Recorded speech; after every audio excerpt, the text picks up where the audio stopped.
Welcome back to another Alcohol and Anime Night unboxing and review. Tonight, we have a very special one. You know her, you love her, you cannot live without her. Rebecca from Cyberpunk Edgerunners. Stay tuned.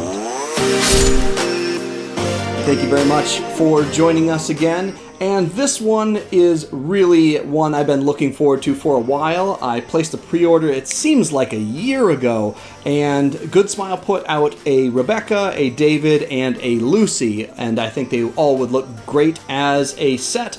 But I really just wanted the Rebecca, and I don't have room for a whole big display. So the great thing about this is that the price was really reasonable, and I'm going to get into that a little bit later. As always, the Big Bad Toy Store is excellent with their packaging. Plenty of bubble wrap and packaging to make sure that it arrived safely. No corner protectors or anything like that, but it still arrived in one piece. So I'm going to do this in kind of a pros and cons style, where there's some things I like, there's some things I don't like, and I really wanted to give you guys a little bit more than just opening it up and showing you what it was and saying, hey, look at this, you know. I really wanted to get a little bit more into the value and the quality of what you're getting for your money. So let's start about what I like. And what I like quite a lot, let's start off, is the price. The price is very reasonable. When I got it on pre-order, it was $33.99, which is very reasonable.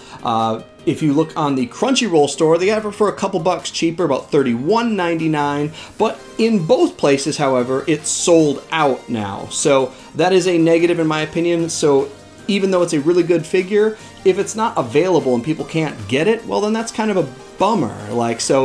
I was lucky enough to get in on the pre-order, and I have one, but that means a lot of people are going to be missing out. So I actually put that in the negative category a little bit.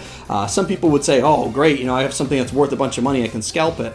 And I think that's the worst thing, because you're probably going to see these pop up on eBay, no pun intended, and you're probably going to see people scalping on these, and I don't like that. So I think everybody should have the ability to have a representation of a character they really like and not be overcharged for it. And that's actually what this whole pop-up parade line from Good Smile is about. It's all about having affordable prices.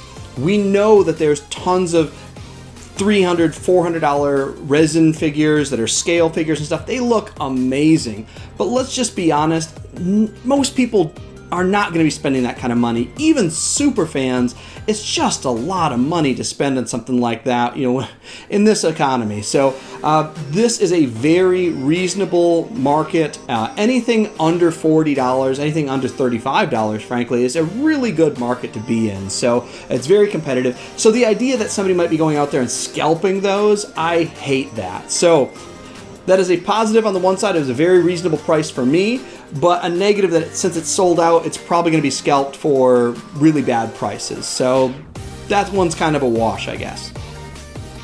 The second thing I really like about this figure is, well, it's not lewd. And you'd be like, well, don't you want something like that? Wouldn't that be really cool? And there are plenty of figures out there that are like that. But you have to ask yourself two questions. One, is that actually a representation of that character? The character wasn't really a lewd character in the show. People have certainly done plenty of fan art, which is, there's a lot of it out there. There's plenty of fan art of that, and there's plenty of, you know, what's in people's headcanon. But in the actual show, that's not who she was, really, apart from a couple of, you know, silly things. So I like that, you know, it's something you can display, and people aren't just going to go, mm-hmm. You know, it's still crazy. It's still some, you know, anime girl with, you know, pigtails and pistols, but it's not super lewd. So I like that. You can display it at your house, and it's not going to, you know, make you out to be some kind of degenerate, even though almost certainly you are. So I like that. One other thing I caught that was really cool, and we're going to get into the paint details, but I wanted to get on this before I got to the paint apps. When I was really looking over it and checking out the paint apps, I took a look at her thigh here, and on the original character design, she has this, what appears to be almost like a garter, right? And there's a lot of ladies who have kind of like that garter tattoo, and I thought maybe it's just kind of a futuristic version of that. Well, I started looking a little closer, and it actually says dick. And I was like, oh, that's funny. Like, all right, I could picture like her character having something like that, kind of a, you know, kind of a lewd reference. I'm like, all right, that's kind of funny. And I looked a little closer, I'm like, well, wait, it says something else. And it looked like an arrow at first, but there's actually a K, and then I looked on the other side and there's a P.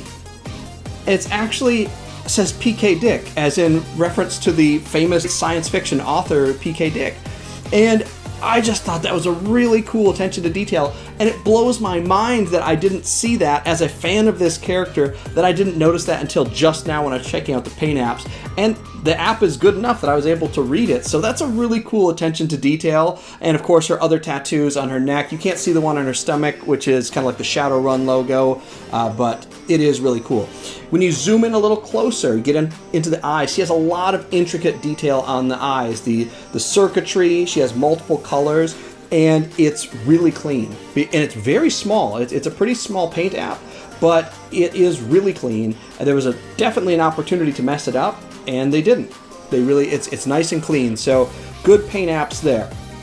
Now that's on the figure itself. The other thing I really like about the paint apps, again, not only are they clean enough that you can actually read text, there also is a use of both matte and gloss. So you can see she's got some gloss bits here, but then the hair is matte, and then gloss bits on these hair pieces, but then the jacket is matte. And then, so I like the kind of use of both the matte and gloss, rather than just having the whole thing gloss or the whole thing matte. It kind of breaks it up a little bit more, gives it more that realism feel. So that's a big plus. The paint apps on this for a $30 range figure, brilliant. I still can't believe you can get these for this price. So let's talk a little bit about some of the dislikes. I'm going to start right off with one of them. This base is really boring. It's kind of a translucent plastic, so you can kind of see through it. I just feel, you know, it's not an end-all be-all. You could probably paint it yourself. You could probably put some kind of graphic on it. I really would have liked to see something that was either maybe some type of thing that you could stick onto it, maybe that was removable, that was maybe like a sidewalk kind of material, or like a street scene, you know, like maybe it looked like the street, or maybe it had like part of that really iconic crosswalk, or something like that. Something that just kind of blended it in and made it more of a scene. As it is, it's kind of matte black and kind of boring, and it doesn't have, sometimes these bases will have a logo or the name printed on it or something. This isn't a knockoff figure. This is, you know, this is a licensed figure from CD Projekt Red, from Cyberpunk, and you'd think they could have put some kind of logo or something even on the front of it, and so it's a little boring, and I was kind of expecting a little bit more from that. Again, is it a deal breaker? No way, but if I had to complain, and I do like to complain, that's a complaint I have. So another thing I really think they could have done a little bit better is the pose. So it is a good pose, and it is I think in reference to the scene where David comes to the door and she kind of has her pistol up at him. But this pose, I don't really remember her ever doing in the show, and so I think they're kind of trying to, you know, do their own thing.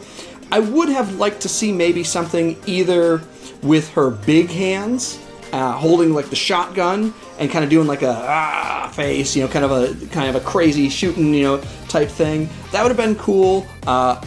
It's not a deal breaker. I knew what I was getting into. This is exactly what they showed on the pre-order. I feel like I would have liked a better pose, because as it is, when she's sitting there, her face is kind of blocked because it's almost kind of walled in by her arms, so you can't really catch the expression on her face as much as I'd like. So again, a little bit of a just nitpick, but if I had to pick, I would have picked a different pose personally.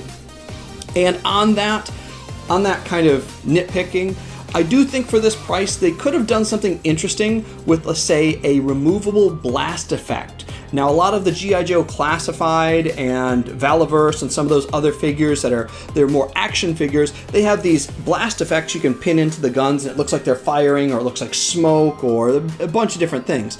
Now, they're oftentimes removable, and I think that it really could have worked on this figure to kind of give it a more dynamic thing, especially with the lack of interesting things on the base. They could have had some kind of plug-in, maybe blast effect that made it look like she was firing the pistols. That would be really cool. Again, I know I'm complaining a lot for basically a $35 figure, but you know, there's always room for improvement, and I suppose this is almost the same scale as those G.I. Joe Classifieds, so if you had some of those blast effects, you could probably put them on there with, you know, a little bit of tack, and it would look pretty cool. So I might even try that. I might even do that now that I'm talking about it. It would probably cost me a few cents to get one. So overall, very satisfied. It was great. It arrived for me to open up as a birthday present for my birthday. So definitely pick this one up if you can. Don't get scalped. It only should sell for around 35 bucks. But if you're really a big fan, I think this is one of the only kind of non-lewd versions that you can get. There's plenty of other crazy ones. I saw one with her and Lucy with the motorcycle that was so cool, but I mean, it was so expensive. So definitely check this one out if you're able. Pop-Up Parade, Good Smile Company. Check yours out either on the Crunchyroll store or Big Bad Toy Store. It is currently sold out in both places, but keep checking back. Until next time, Ganpai.